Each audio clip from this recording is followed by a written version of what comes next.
Hey, what's up, guys? So this is Tree Hugging Redneck. Come to you today with an adventure I had.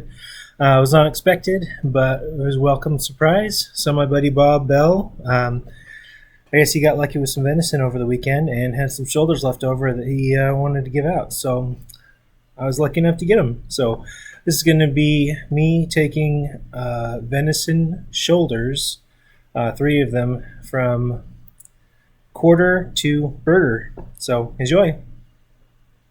All right, so this is my sweet table setup. I got it for so I don't wreck my wife's kitchen anymore. So yeah, we got some venison from my buddy Bob. It's been sitting in ice for a couple of days. Here's my chickens. This is my backyard. Kids run free in it, and they have lots of fun things. So I got a play set. Those bricks were stacked up, but they made a little balancing path, which is fun. And then got swings and all that good stuff. And got a garden I'm working on finishing up. I got to put some more dirt in it, and then shorten the pipes a little bit, and glue it together and get it all set up for sure. But yeah, so we're gonna have some fun today. This is it. So we're gonna do it. Okay, so here is our first piece of meat. So I got these from my buddy Bob, and so I didn't do the cleaning up, the original quartering out and all that. So this is the front shoulder. Looks like it's been hacked up a bit, but you know, it's okay. It was free. So anyway, so one of the things you got to work out, the first thing you got to do before you get to cutting anything is you got to see, let's see all these little hairs. So there's one right there. There's right there, a bunch of them right here. Bunch of them right here. This bunch right here. So this piece of meat is probably going to be more gamey than it would have been if there was a little bit more care taken up front with keeping the hair off. But such as it is, so we're going to do, first thing we're going to do is we're going to take, and I'll run it in, so I'll turn on my water here, and we'll take it over here like this, and we'll rinse it off, and we'll turn that water down a bit. And we'll just pick the little hairs like this, and then I'll rinse off. And it's going to take a little while. Some of this kind of stretchy membrane, we'll go ahead and cut some of that off and get some of this silver skin and whatnot off. And a lot of the hair and stuff that's stuck onto that, we'll just cut off that. But like here we have some meat here, so we'll just wash those off and everything. So I'm going to do that, and we'll get back to you when I'm done. Okay, so I'm pretty happy with this so far. So I didn't get the silver skin off. See this all right here? This is all silver skin. This kind of white membrane. It's stuck to the meat, so we're going to take care of that in a bit. But you see here, I got pretty much all the hairs. There's occasionally one here or there. We just really need to be meticulous in getting them all off. But yeah, so I got a lot of the membrane off. I got a lot of the hair off. See, there's a little bit of membrane right here. I'll still pull that off. Use my knife. You got to use a sharp knife. Remember, use sharp knife. Dull knives hurt people. Sharp knives don't. Anyway, so I did that. Flipped it over. I'll do one more visual inspection, but at this point, you can either choose to cut it up into bits of roast or grind it up into burger, basically. So the front shoulder, that's what these are, the front shoulder. At least this one's front shoulder. Front shoulder is, it's a little tougher, right? So the tougher meat on the front, you can do it in a slow cooker. It's actually really good. Or you can smoke it. When you smoke it, it's a good idea to maybe wrap it in bacon or something. Get a little more of that fat. Speaking of fat, venison fat, if you don't already know, is not good fat. So I'm going to go ahead before I grind this up. I'm probably going to grind most of this into burger. But go ahead and take all the fat off of it, and as much as you can get, because it's not like pork or beef fat, where it melts and tastes good. It melts, but it leaves a waxy, like coats your mouth in wax. So I remember when I used to kill, well, used to try to kill every year. But when we got a deer, my mom made some ribs out of a deer one time. It was really good, but it just the wax in your mouth was just almost unbearable. It sucked. But anyway, beyond that, so go ahead and cut off all the other meat, all the other meat, shoot, all the fat, and I'm gonna chunk this one up. Well, I'm not sure what the rest of these are. It looks like 2 more shoulders. If that's the case, probably gonna do the same thing with them, and I'm gonna chunk them up and we're gonna grind them into burger. And when I'm grinding them into burger, you can go and get, at least over here in Winco, they have the bacon ends and pieces. It's really good. Basically the leftover chunks of fat and meat from the making of the normal straight pieces of bacon, I guess. And I like to grind that in with it, or get some beef fat from the meat department at the store. If you go and ask them for beef fat, especially places like a Winco or more of a, I don't know, wholesale grocer or something. Even going to a butcher, if you have a butcher in your area that you know about, you can go get some beef fat, and they'll just sell a beef fat, and it's not very expensive. But you mix that in with it, and then it makes actually really good burgers. So I'm gonna finish with this bad boy, do those guys, and I'm going to we're gonna chunk them up, and when we get to chunking them up, I'm gonna get to that. So one more thing. The reason why this looks kind of gray and washed out is because it's been sitting in water for multiple days. So you want to let your meat rest. A lot of times the best way to do it is to dry age it if you have a fridge. If not, a lot of times out here, you keep it in an ice bath. It tends to get some of the blood out, and just let it rest and cool off and do its thing. So yeah, but like if you look in, you can see a little bit in there. So in there's a little pinker. Here I cut some of the meat away. It's just on the surface. This is the surface part, and then you get down into that, and it's actually kind of a nice dark red, more like the pink that you'd see in like a beef. See, there's some right there. And that's why it looks the way it does. But once we get into chunks, you'll see it's nice and pink. So yeah.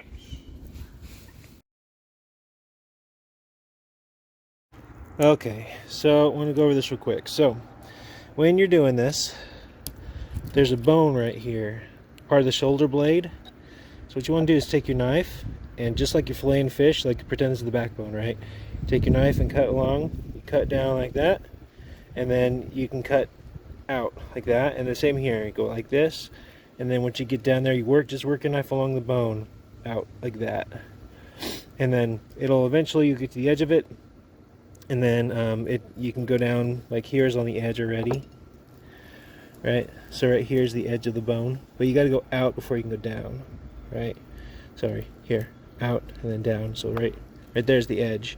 On the inside, the whole shoulder blade comes to about right here before you can go out and then down. And I already cut the stuff off the back.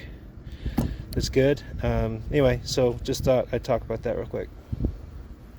Okay, so this is my last shoulder. I've got 2 of them. I've got each shoulder fills up a bowl about that big, full of meat chunks. Once it's all deboned and all the stuff's off of it. But I want to take a second here, my last one, talk about why the front shoulders are typically made in a deer burger.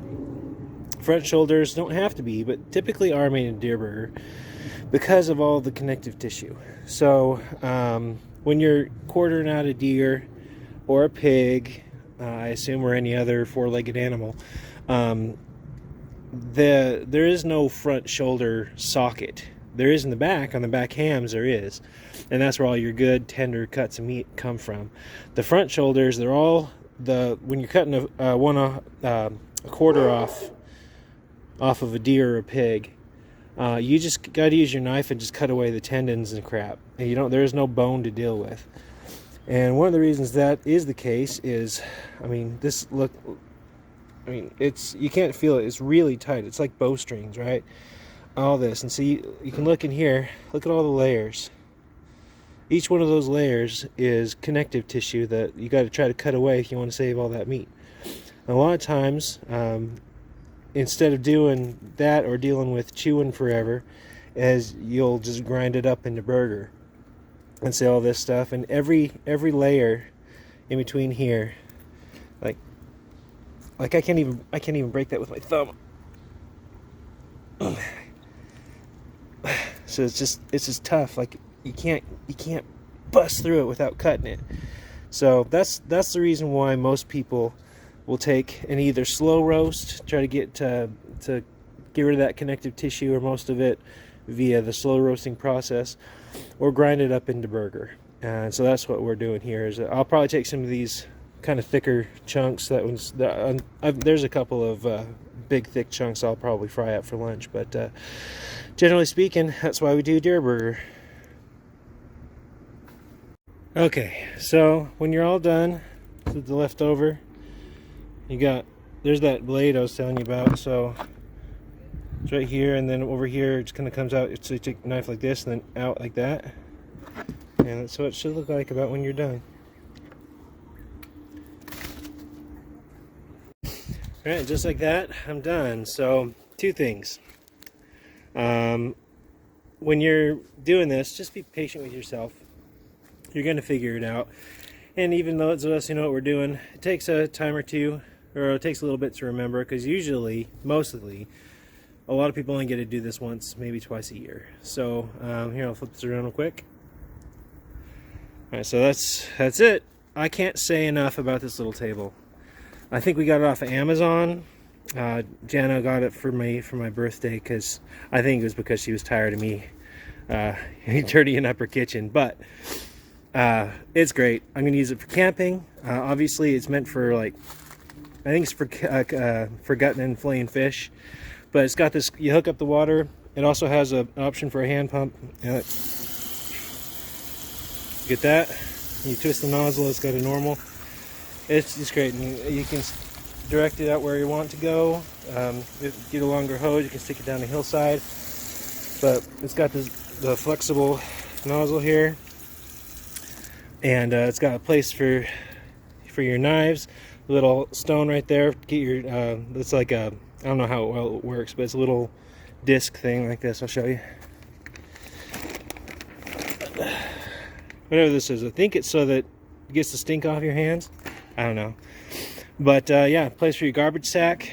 It's got little hooks for it, so it's great. So you're just doing your work here, and whatever you want, slide right off into the garbage can. The only thing it needs is a cup holder. So yeah, so it's great. And another thing is, today is, let's see, flip this around.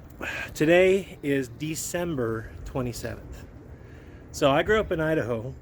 I lived in Utah for a number of years. It got cold, but even there it's warm this year. I've lived in Texas for 7 years. It should not be almost 80 degrees on December 27th. This is the craziest year I have ever experienced in Texas. It's hot. Like, I'm in a t-shirt in my backyard. I've been out all morning. I'm sweaty. It's hot.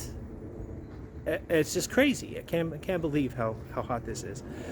Anyway, so flip you around there. So yeah, anyway, life's crazy, world's going nuts, and we got some deer meat. So I'm gonna go add this to the rest of the pile, whip out the grinder, and we'll start grinding. Alright, y'all, so this is my electric meat grinder. I think we got it off of Amazon last year. It's or 2 years ago. Anyway, comes with all the cool attachments and all that good stuff. I used to use hand pump ones, hand crank ones, I'm sorry, that were a pain in the butt. Anyway, so we have these ones. Actually, I have a hand crank one out in the garage just in case power goes out or something like that, and I need to grind up some meat. You never know. But yeah, so that's what's up there. I got back from the store. We got some beef fat. So there you go, some beef fat. Guy at the store was really nice, Robert. Excuse me. Yeah. The guy at the store was really nice. His name was Robert. Butcher over there, so with the Kroger. I asked if they sold beef fat. They said nope, but we'll give you some. So there it is. Gonna grind that one stuff up in with my deer meat, and we'll get going. Alright, so when you're doing this, it's important to remember that you have a sanitary work environment. Here is the meat. As I did each batch, I put it in the freezer. And just it's really important to make sure that this stays cold. If you want to introduce bacteria and stuff, then leave it out and get it all gross and nasty. And potentially get sick, that's your deal. But I put mine in the freezer. It's Got that. Here's our beef fat. So I'll probably chop that up, and I got our grinder all set up. Everything's wiped down, sanitary, clean. I sanitize these things after I use them, every time before I pack them away. Make sure everything's in a little baggies and put away properly, so that we don't get sick, because it's important that we enjoy our food and not puke it up. So that's it. Let me get to grinding. Okay, so like I said, sanitary conditions. It's really important, and that goes for everything meat related, is you don't want to it's just important because it can make you really sick. So turn it on here, put everything together. Got the tallow in there, the beef fat, and we're gonna do 2 grinds on this, and so we can just kind of mix it up. I could do this whole batch and then some meat and then some more fat and then some more meat and some more fat. Just kind of get it incorporated. What I'm going to do is I got the big chopper blade on there. It's going to give us a coarse grind, more like a chili meat kind of a deal. That'll be my first pass, and after I get my first pass done, then I'll take that coarse grind and I'll put it on a fine grind, and then I'll swap out this blade with a finer blade, and then I'll grind it again. So let's turn it on here.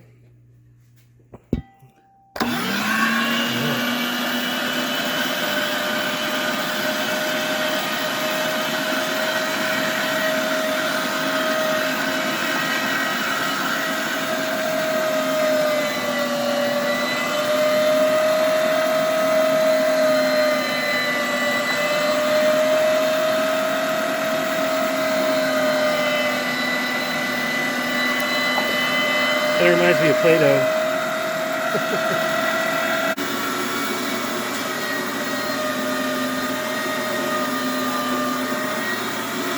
Alright, it's the end of the first grind. So I got a pretty big pile. Alright, see? One big can meet the ball though. So now, turn it off, and I'll swap out the blades like this. Okay, so this is it. I took and I mixed it up a little bit, just kneaded it with my hands, mixed it all together while I put it in this bowl again. It's still cold, so I swapped out the blade, see, to the smaller blade. And we're gonna do our second grind on it. So it's pretty easy, just flip it on and start loading. This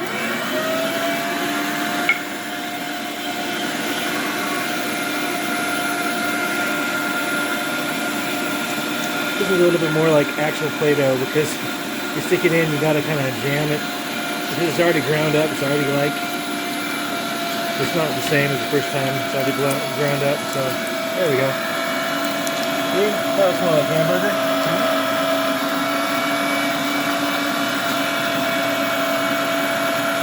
We'll do that for a bit, and then after that's all done, then I'll mix it up a little bit more and we'll package it up.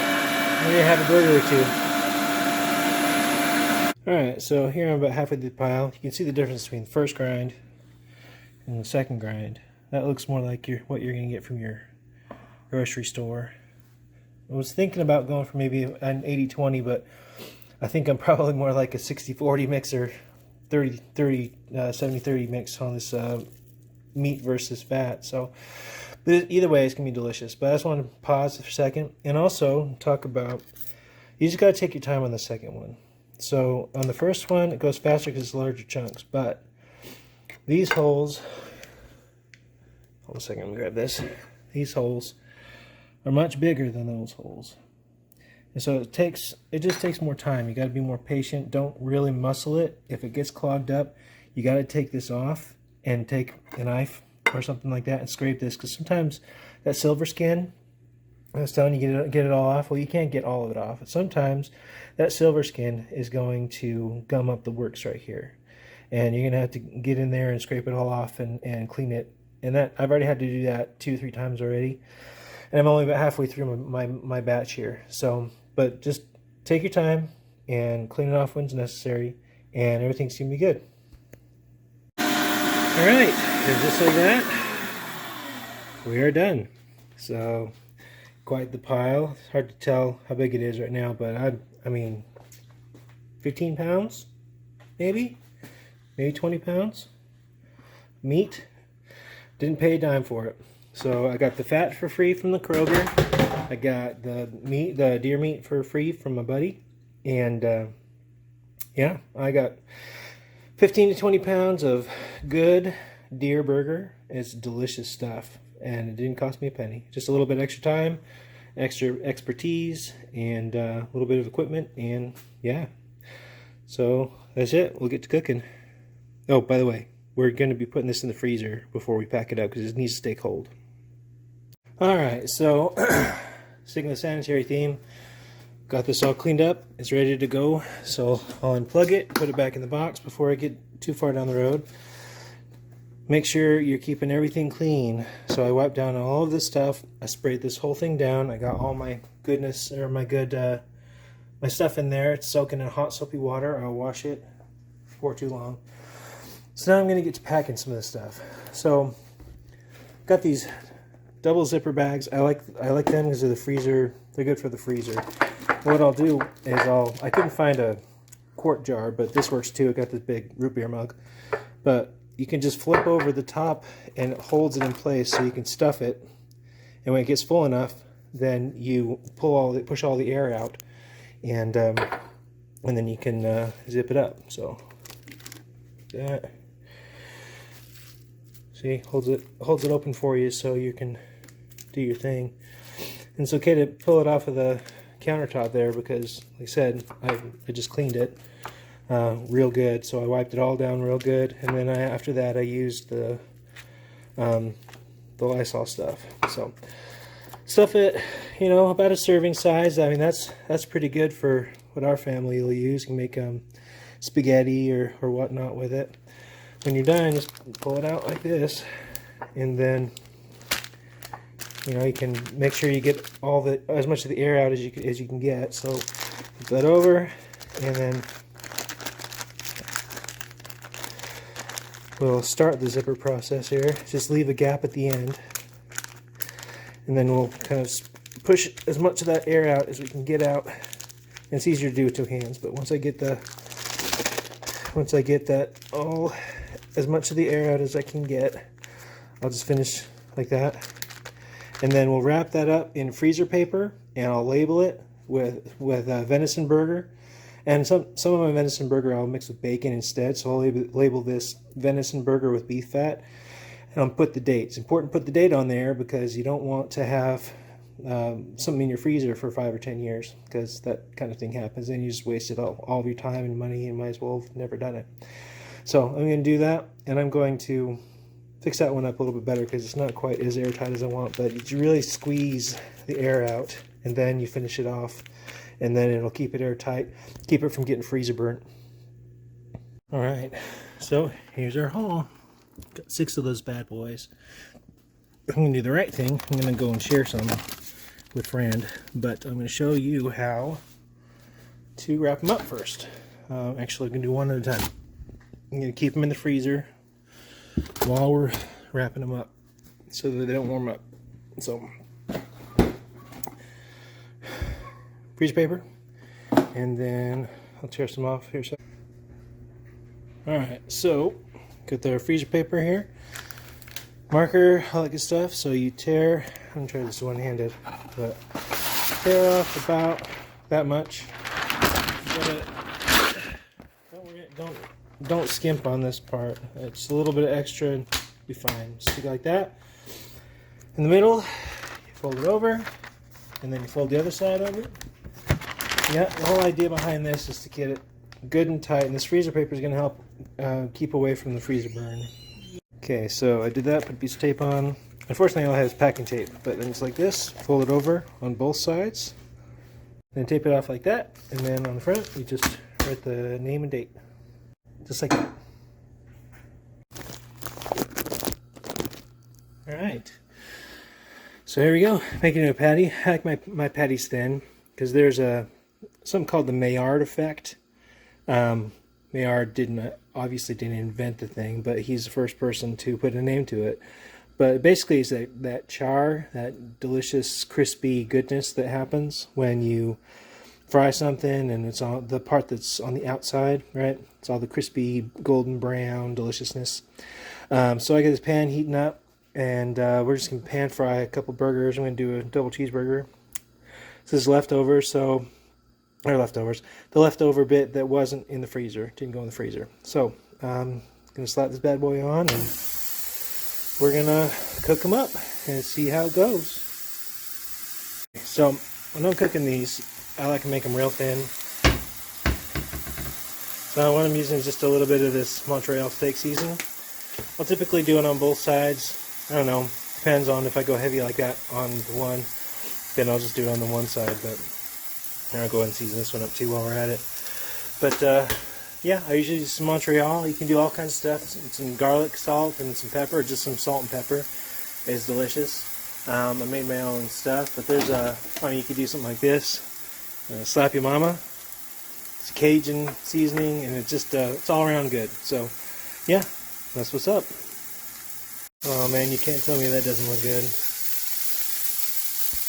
If it didn't have all that beef fat in it, it wouldn't be sizzling. It'd just be really, really lean, which is still really good. But I'm very excited. It's gonna be great.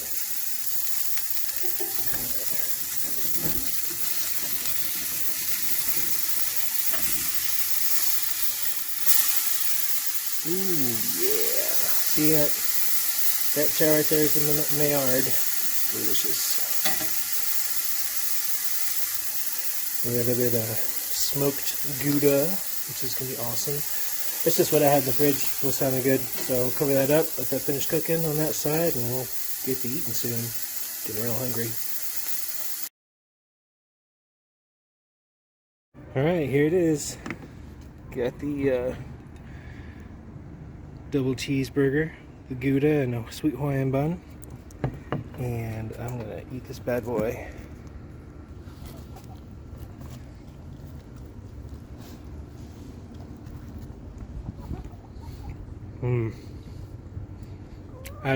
That's a good burger. Yeah, get the opportunity, do this. Totally worth it. Alright, next time, see you later.